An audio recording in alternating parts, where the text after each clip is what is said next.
সরকারের মানে কেন্দ্রীয় সরকারের হাতে আইন শৃঙ্খলা রাজ্যের থাকে না।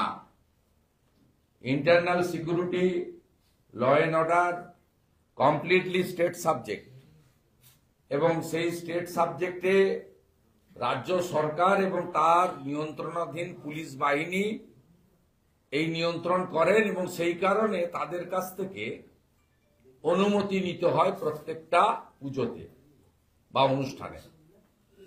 আমি আপনাদেরকে জানাতে চাই যে যে ঘটনাগুলো ঘটেছে উত্তরবঙ্গের ফালাকাটাতে,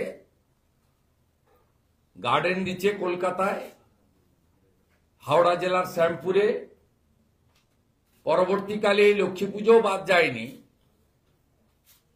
বজবজে নোদাখালী থেকে শুরু করে শেষ আমাদের বেলডাঙ্গা কার্তিক পুজো, মাঝে কলকাতার রাজাবাজারে কালী পুজো।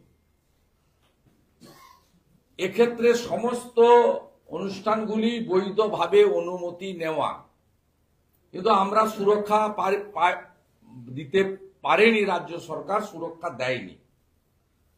এর প্রধান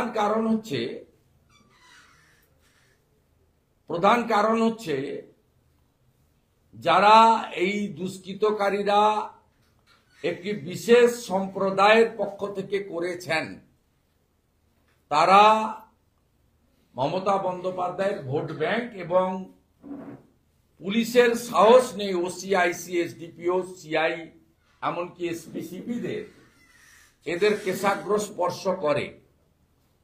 কারণ এরা পুলিশ গেলেই বলে আমাদের সরকার চলছে,